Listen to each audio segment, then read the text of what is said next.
I've been ushered up to this rooftop. Ronaldo, I'm told, is about to come through that gate at any moment. Now, I'm trying to play cool. Hey! Cristiano, how are you? I'm good, and you? Good to see you. All good? Great to meet you. Nice to meet you. Nice to meet you. All good? All perfect. You taller than me? I think so. Yeah, I think you may be. You're 6? Disappointing. 6'1". What are you? 6'2". Yeah, it's annoying. Already you have me. Cristiano, please, let's go down. I'd been promised an hour with the great man, and I need to find out exactly what makes him tick.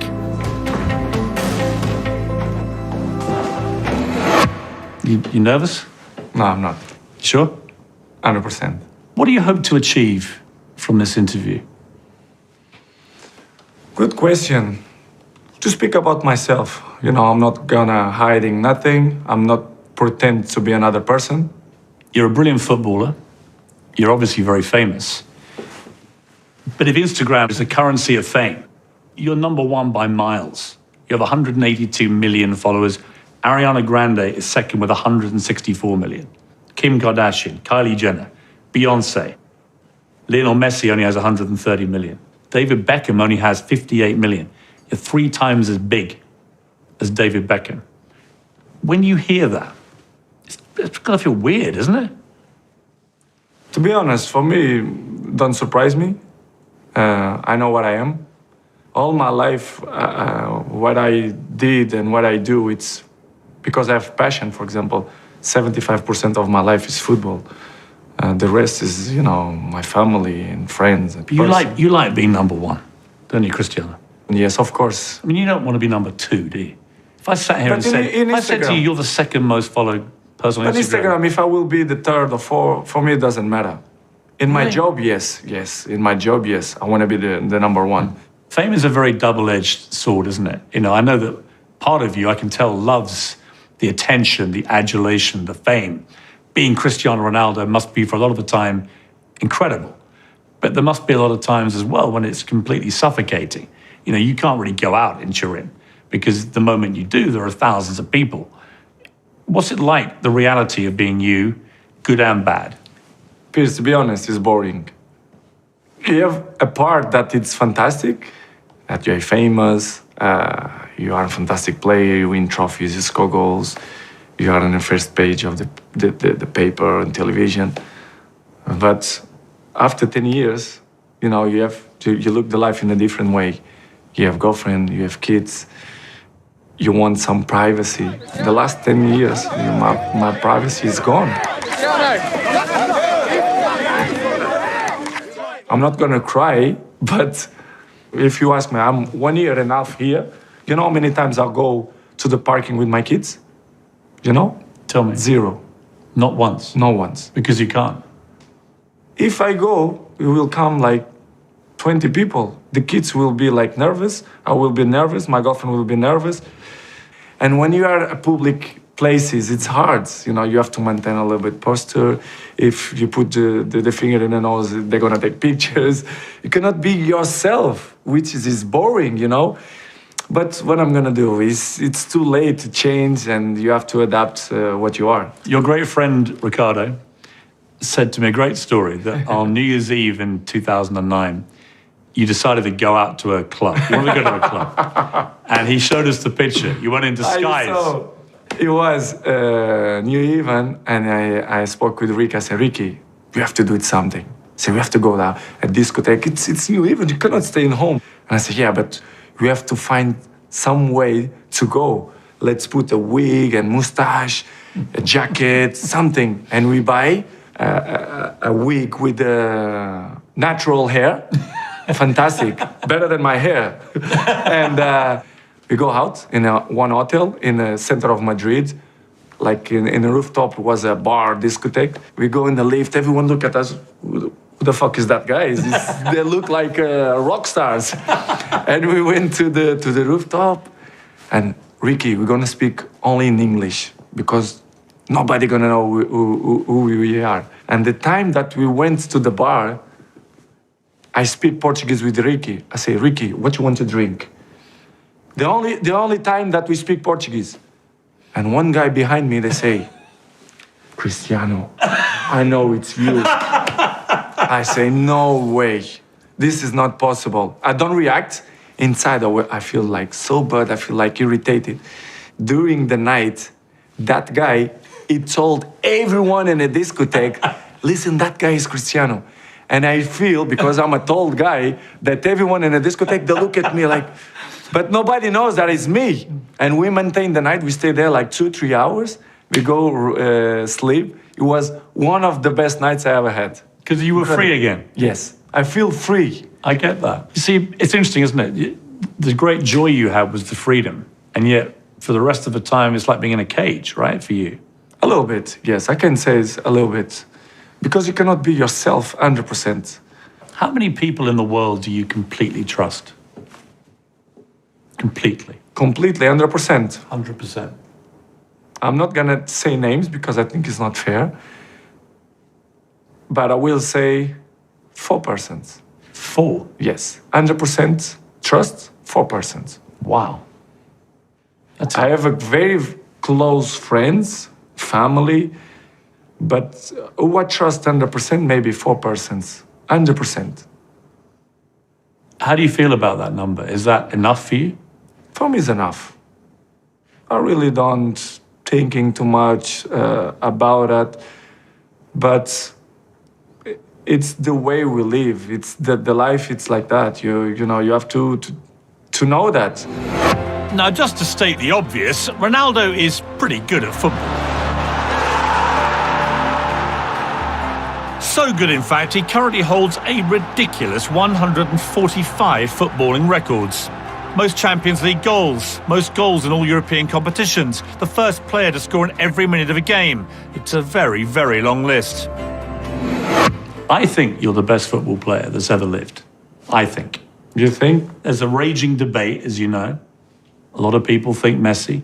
A lot of people think you. A few others think other players, but the two honest? of you... You say honest? My honest thing is I think... Thank you very much. That matters to you? Yes. Why? It's beautiful because you appreciate my job, my passion, what I like to do. And when you listen kind of, people, for example, like you, it's nice, make me feel proud. It means that you are good, you are talent, you are the number one. Do you think what makes you different to the others, to the next rung on the ladder, if you like, of very good players, is the dedication level that you put in? I think I'm good, but I think my main strength, it's my mind. I think it's my strongest point, it's my mind. Pierce, the numbers, they don't lie. If you see during the last 15 years, my level is always kind of the same. So effort, dedication, work hard, because the talent is not enough anymore.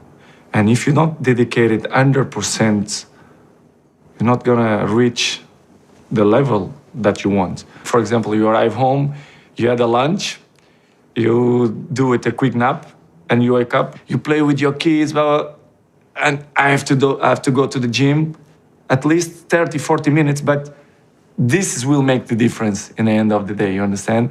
If you not do it that work, you miss one. The next day, it's 2 sessions that you lost.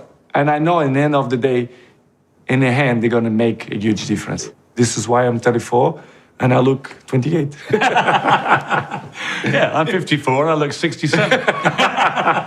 I'm not... You are apparently worth $500 million. True? I don't know, maybe. I hope so. That's $500 million. Where you saw that? That's my sources tell me. I don't think so. It's too much. What would you say? 300 million? Probably. 3? I don't 4? know. You know how much you're worth, don't you? You strike me as the kind of guy that would know that kind of thing. Not 100%, but what I can say, I have good money in the bank. Yeah, maybe I don't say that, but it's true. The truth is the truth. It's the same. How many cars you have? I'm not gonna say that I have 2 cars. I have 20s. How many have you got? I cannot hide it. Some things. How many have you got? 20s, maybe 17. I don't know. 17 cars. Yeah. And you got how many Bugattis? 2. Ferrari? Ferrari, 2. McLaren? 2. Rolls? You came in a Rolls today. 2. Yeah. 2. Which one do you like driving most? Rolls Royce. The Rolls? Yes. The white one you It's gave more me? comfortable. Yeah? Yes, it's more comfortable, and I like it. Not hurts my back, so it's perfect. But a fleet of luxury cars and hundreds of millions in the bank is a world away from Ronaldo's childhood. He grew up on the impoverished island of Madeira. The youngest of 4 children, his father was an alcoholic, and his mother worked as a cleaner and cook to keep the family clothed and fed.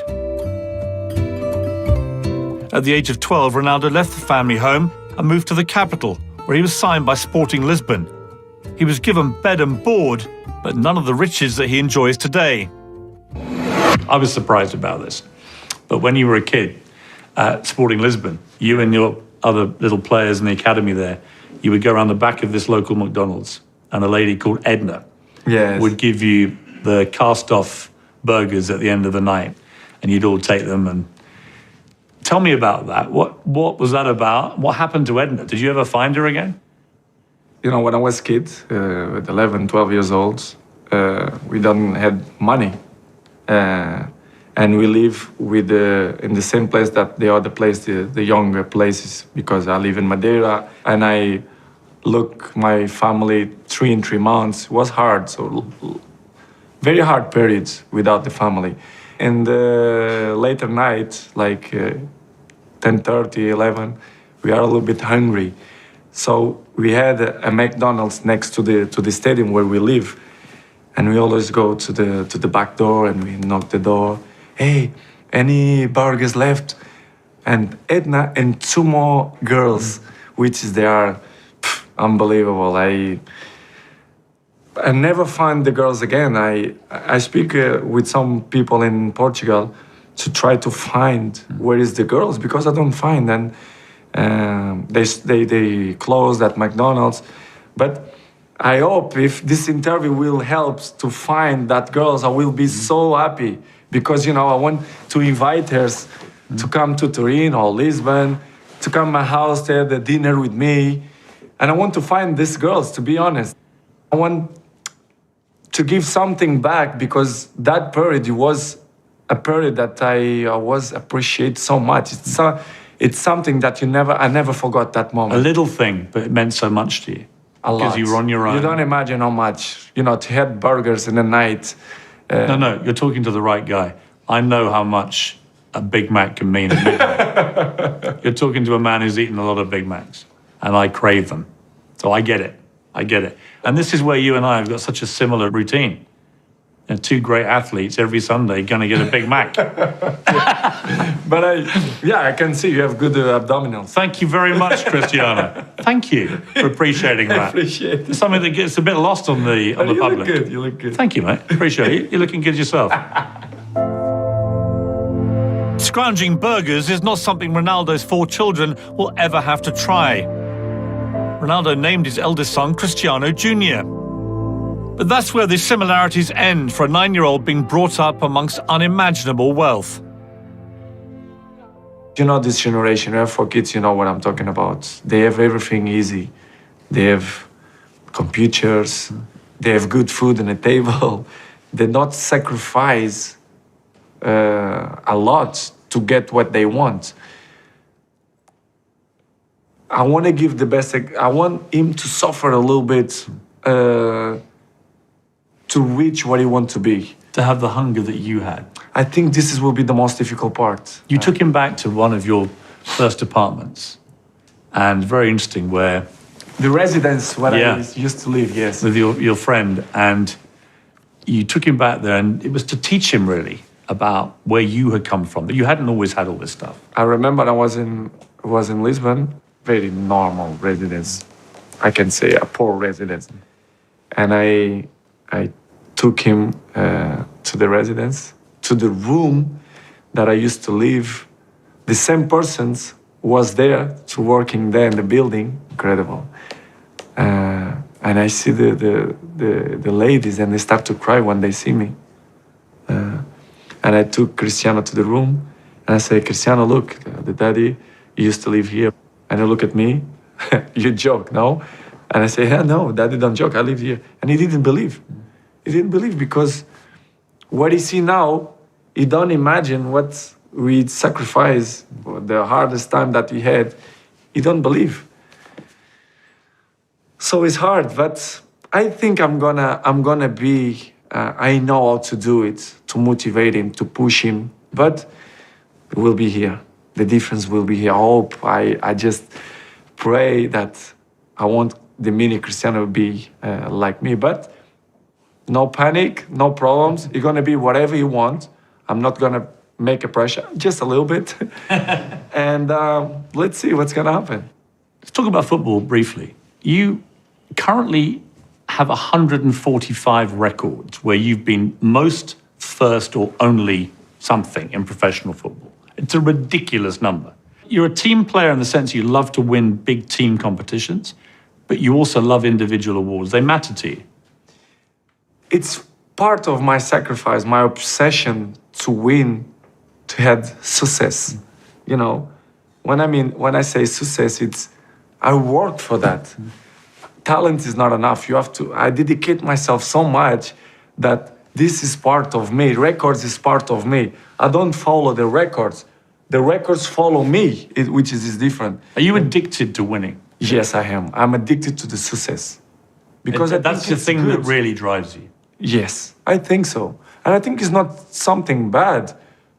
I think it's good. It motivates me. If something not motivated, it's better, to stop. You understand? The record's coming in a natural way. It's different. But when you are close, you say, why not? For example, this record now, I think I had a chance to beat, and it's a beautiful record. The most top scorer in the world history. Of all the goals you've scored, I won't ask you to name the favourite. I'll tell you which my favourite is, for a number of reasons. It's the one you scored against Juve for Real Madrid. Mine as well. It's your favourite? Yes. We've got it here.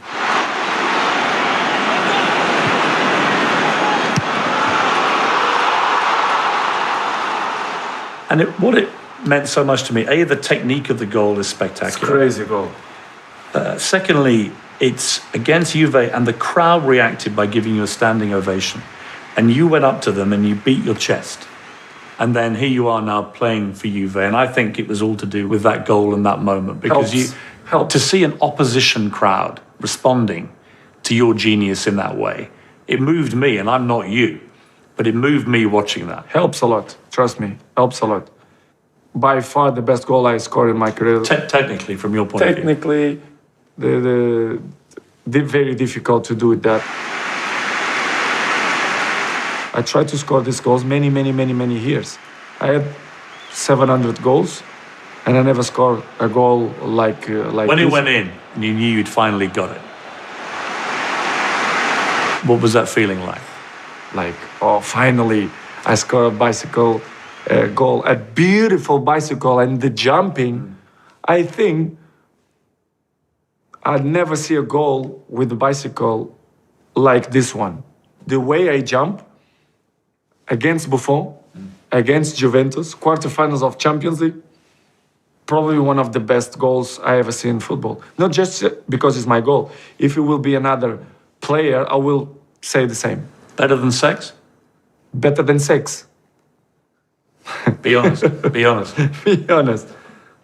No. It was, wasn't it? No, with my Gio, no.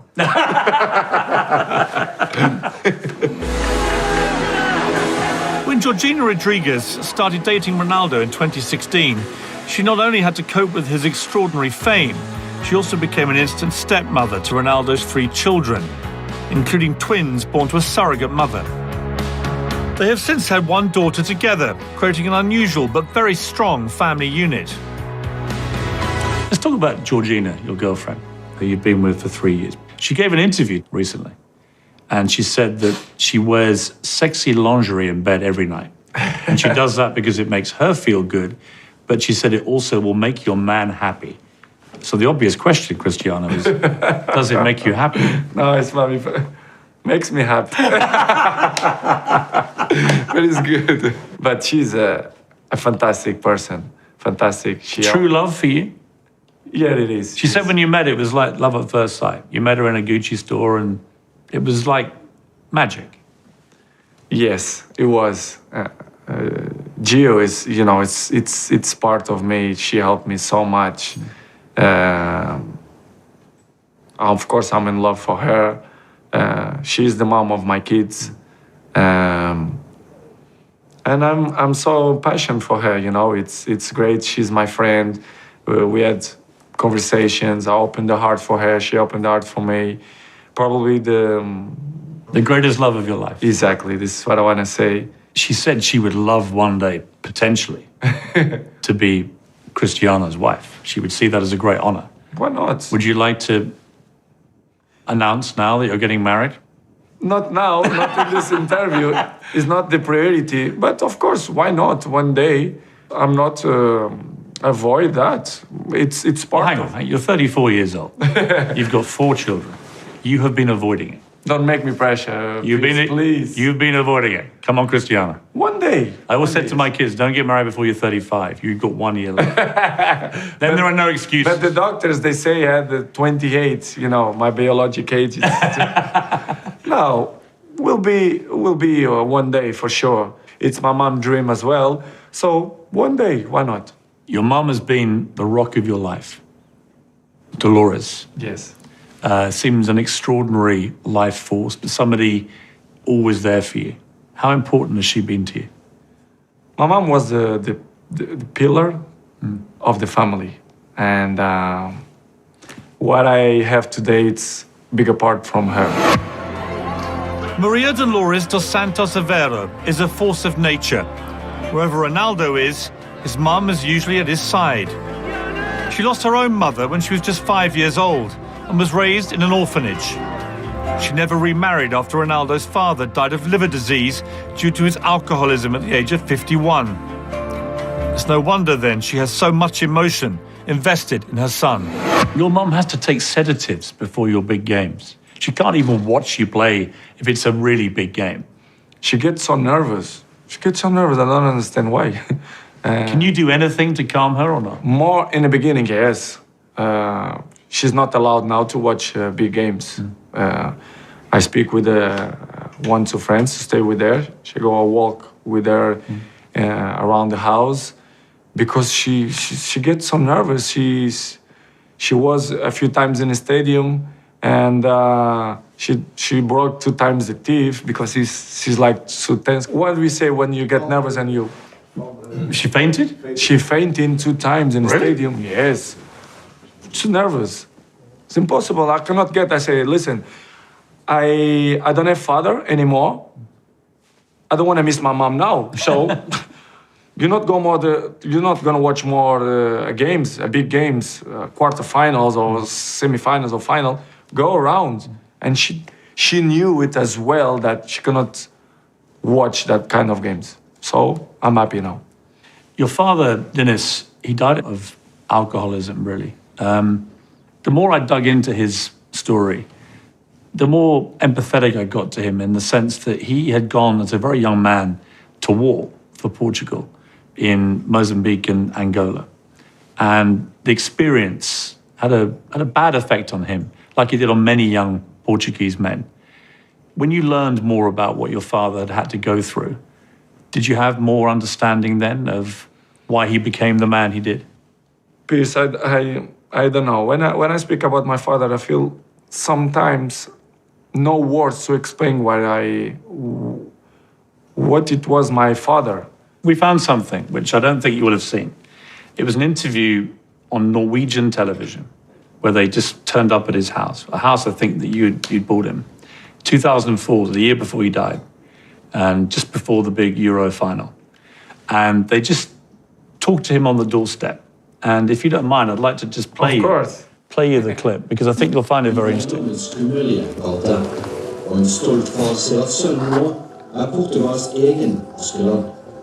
Família, populares, amigos e coisa toda, é fantástico.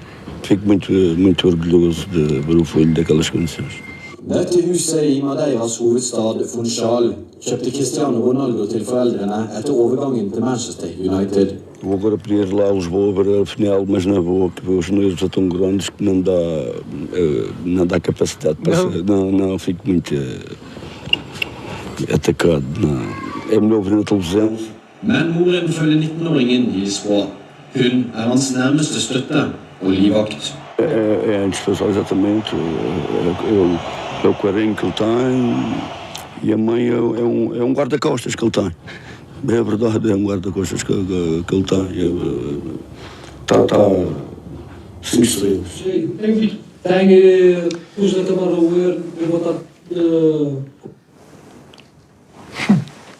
Very emotional for you.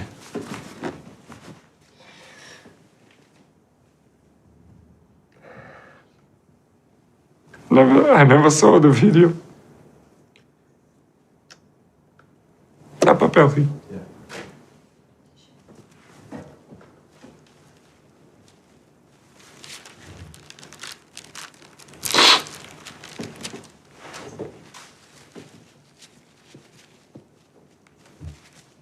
I never saw that video. Unbelievable. To hear your father speak about how proud he was of you, that must mean a lot to you. Yes, a lot. I think the interview will be funny, but I didn't expect to cry. But I never saw these images. I don't know where you... I have to have these images to show my family. But I really don't know my father 100%. He was a drunk person. I never spoke with him like a normal conversation. It was hard. Did he ever tell you that he was proud of you to your face?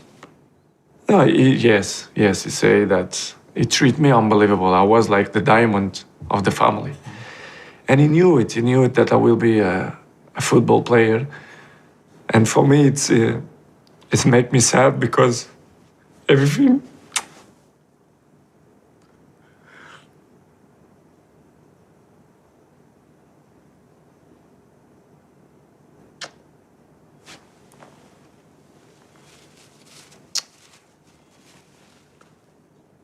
Sorry.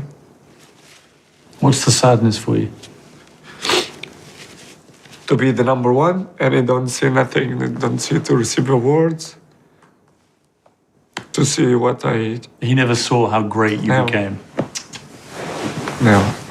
What you could see from that interview was how much it would have meant to him, I think, was very clear.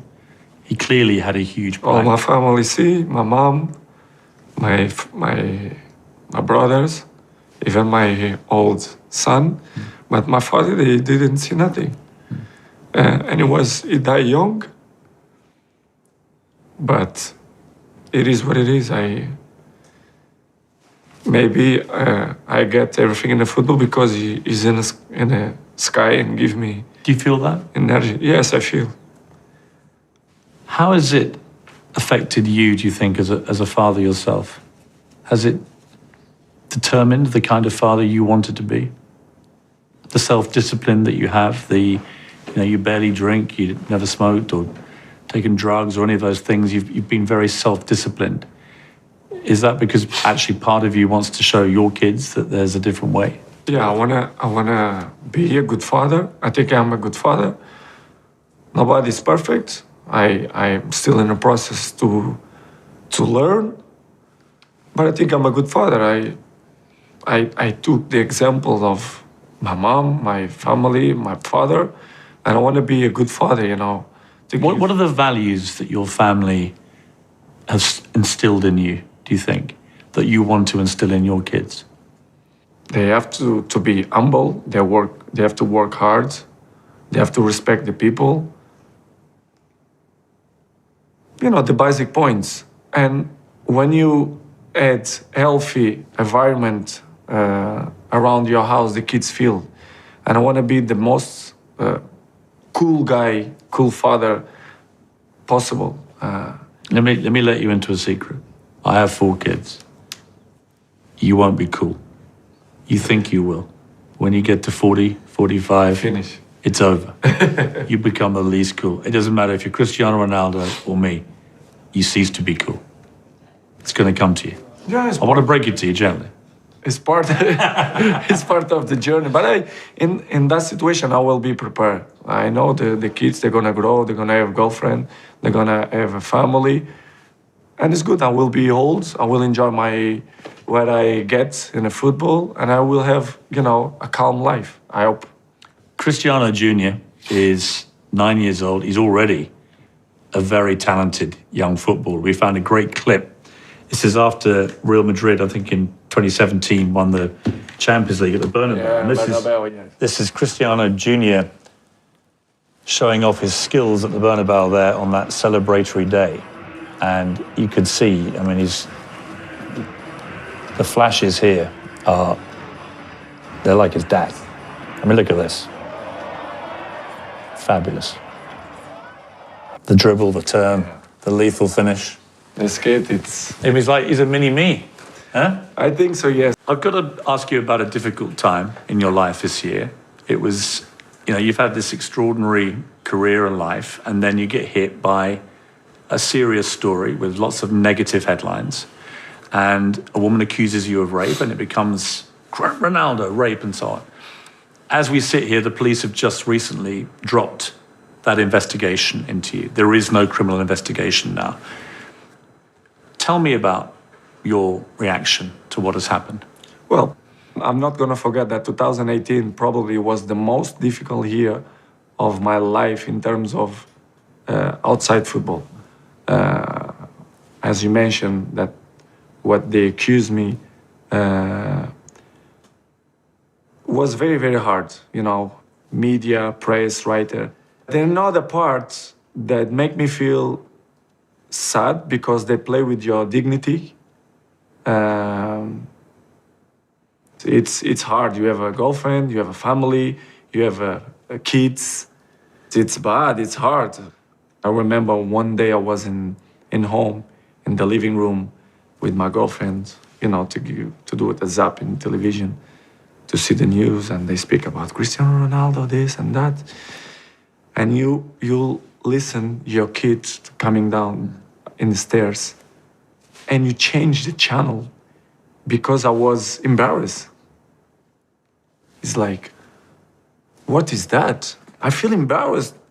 I just changed the channel for Cristiano to don't see that they speak bad about his father.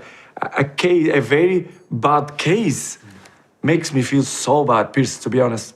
But outside my house, it's something that you cannot control. When you called your mother to tell her the news that the police had dropped it, she must have been hugely relieved. Of course, especially my mom.